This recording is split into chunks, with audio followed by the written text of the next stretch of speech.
Hello বন্ধুরা, কেমন আছো তোমরা সবাই? আশা করি সবাই ভালো আছো। বন্ধুরা জানো 11টা বেজে গেছে, আমার এত খিদে পেয়েছে, সকালে এখনও খাইনি। তো এই যে দেখো মাছ নিয়ে এসেছি, মাছ এনে রেখে দিয়েছি, দেখা যাচ্ছে। মাছটা পরে বানাবো, আমি আগে খেয়ে নিই, আমার এত খিদে পেয়েছে না। ছোট্ট একটা পেঁয়াজ নিয়ে নিলাম, কী দিয়ে খাবো যেন, এই যে বেগুন পুড়ে রেখেছিলাম, বেগুনটা পুড়ে রেখেছিলাম, বড় বেগুন ছিল, ওটা পুড়ে অর্ধেকটা দিয়ে সোনামাকে খাইয়ে দিয়েছিলাম। সোনামা বেগুন পোড়া পছন্দ করে। এখন আমি বেগুন পোড়াটাকে, সোনামাকে তো বেগুন পোড়াতে পেঁয়াজ টেয়াজ দিই না, ওকে এমনি দিই। আমার আবার পেঁয়াজ না দিলে ভালো লাগে না।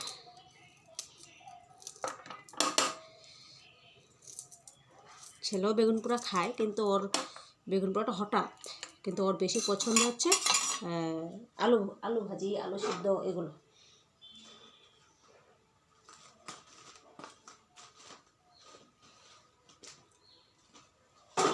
লঙ্কাগুলো দেখলে ইস খেতে ইচ্ছা হয়, কিন্তু যা ঝাল, বুঝলে, সেই ফাটাফাটি। আমি এটা দিয়ে আগে খেয়ে নিয়ে তারপরে মাছগুলো রান্না করবো। অর্ধেকটা কামড়ে খাবো, অর্ধেকটা রাখবো। একটু ধনে পাতা দিই, ধনে পাতাগুলো নামাইনি প্লাস্টিক থেকে, কালকে এনেছিল।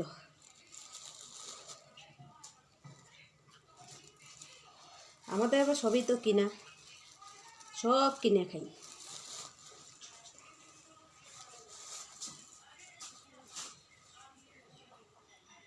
আমার যেটা পছন্দ ধনে পাতা, বুঝলে, বিরাট পছন্দ। দাঁড়া, জল নিয়ে আসি।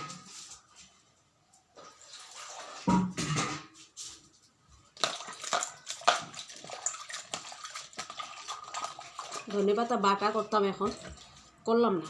ধনে পাতা বাটাও আমার দারুণ লাগে,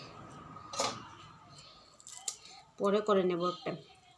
এখন খিদে পেয়েছে না, ধনে পাতা বাটা কিন্তু আমি খুব পছন্দ করি। এখন বেগুনের সাথে এই যে ঝুরি ঝুরি করে কেটে দিয়ে দেব।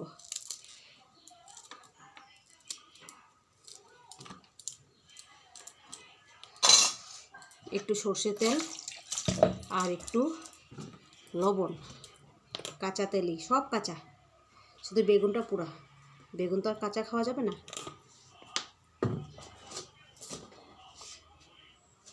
লবণ, একটু পেঁয়াজ, ধনে পাতা আর যে লঙ্কাটা আছে, এগুলোকে আগে ভালো করে চটকে নিই, তারপরে বেগুনটাকে চটকে নেব।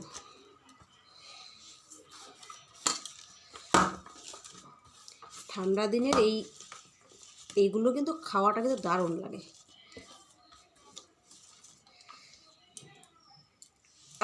শান্তি নেই, এত ঠান্ডা আজকে কয়দিন ধরে। পৌষ মাসটা পুরা কিন্তু একদম তোমার হচ্ছে গরম গেল। আর এখন দেখো যে এই মাঘ মাসটা পড়লো, তাও এতদিন ছিল না, আজকে 5 দিন ধরে এই ঠান্ডাটা। সংক্রান্তির দিন শুধু খালি কুয়াশা ছিল, আর এতদিন ছিল না। এই যে দেখো হয়ে গেছে। খাবে নাকি? চলে আসো তাড়াতাড়ি, যদি খাওয়ার ইচ্ছে আছে। বাবা, নিয়ে নি ভাত, গরম গরম ভাত। আমার বাসি কোনো সিস্টেম নেই, বাসি কিছু থাকে না, যে একদম পরিমাণ মতো বানাবো, সব একদম পরিমাণ মতোই রান্না করব, পরিমাণ মতো একদম রান্না করে শেষ, কোনো কিছু থাকবে না। ভাতটা বেশি নিয়ে নিলাম নাকি, একটু কমিয়ে রাখি, বেশি খাওয়া যাবে না।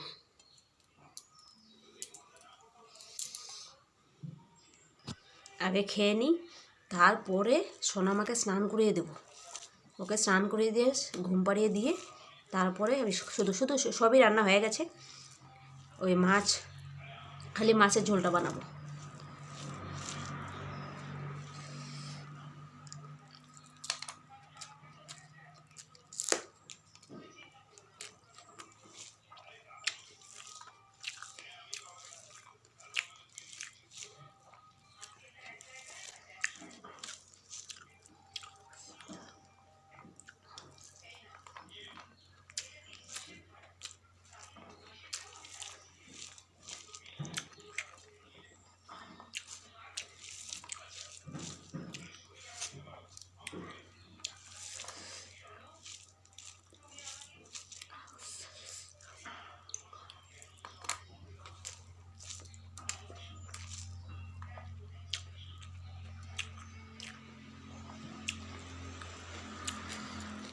লঙ্কাটা ফাটাফাটি ঝাল।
টাটা বন্ধুরা।